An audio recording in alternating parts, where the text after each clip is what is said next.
To tell you about, and that is happening on the 16th of June, so a little while away. We have the opportunity to have a confirmation service here.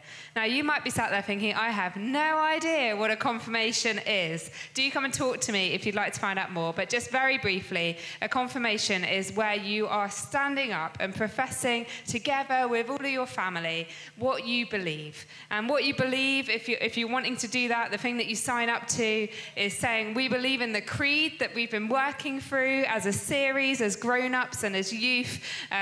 You're also saying that you believe in the prayers that Jesus taught us in the Bible and the commandments that we're told to love God and love one another. And so if you're interested in that, if you'd like to kind of have an opportunity to publicly declare your faith at that next level, stepping up over from when you were baptized maybe, or if you're interested in baptism, do come and speak to me. We're also going to have some baptisms then too on the 16th of June at 4 p.m. So come and chat to me. We're going to have our readings now. And we've got some fantastic people coming to read from the Bible for us. And then Katelyn's going to come and unpack a little message that God has put on her heart for today.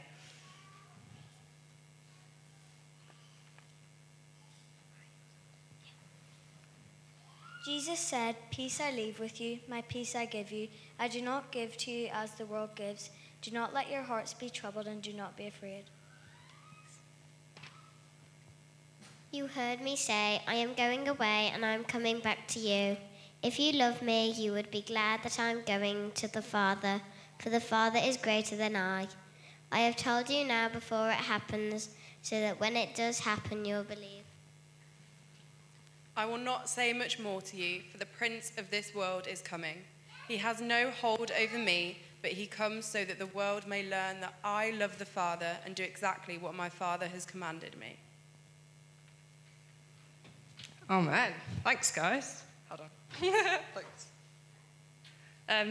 So, I know we're in Pentecost now, but I actually just want to take a bit of a time machine back 2 months ago-ish to Easter. Who enjoyed Easter here in the Minster? I enjoyed Easter. Easter was fantastic. So, I have a fun fact for you guys, because I didn't know that Easter isn't just one day. Easter isn't just Easter Sunday. We have Easter decorations in our house, you know, we're like a vicar family, which is my mum, if we didn't know. We're a vicar family. We've got Happy Easter, Easter trees, Easter everywhere. I came back from a holiday a couple of weeks ago. I walked to my house and there's a Easter decoration still up, and I'm like, Mum, what's that doing there? Why? Surely Easter's come and gone now. It's been a while. It's been 2 weeks. It's been enough time to leave the decoration. Come on, Easter's over now. It's all nice, but it's over. She was like, no, Easter is actually until Pentecost. Mind blown. Oh my goodness. I just thought it'd be a fun fact for you guys, because I had no idea that Easter was longer than just one day. But Easter was fantastic. Now we're in Pentecost, okay? And it's the church's birthday. I would make us all sing happy birthday, but I'm not going to do that for you. But I do want to think about what happens on your birthday, okay? You get presents. I like presents. Presents are great. What is, I need you to think about this for a hot minute. Think about what the best present you've ever had. Think about it. I'm going to come around in a second. Think about it. Think about it. Okay, hands need to be going up. What's the best present you've ever had, Mary? My toy doll. Toy doll. That's a pretty good present. I'm coming over here. Vienna's coming. Go. My mom. Oh, that's lovely. Jesus. She's ahead of the game. We've got one more. One more best present. Go for it. My keyboard. Nice. Keyboard. We need to get you up here playing keyboard. Right. Presents. We love presents, okay? I bet none of you thought about the Holy Spirit. Oh. I don't wonder Rose were close. So I'm going to need a volunteer, please. Someone to volunteer. Ed is coming. Thank you. I need you to open this present for me. You volunteered. So, we've been thinking about the best presents we've ever had. And we need a drum roll now for this present, because I guarantee it's going to be the best present you've ever seen in your entire life. You're under pressure now. Come on. The present needs to be opened. Rip it. It's fine.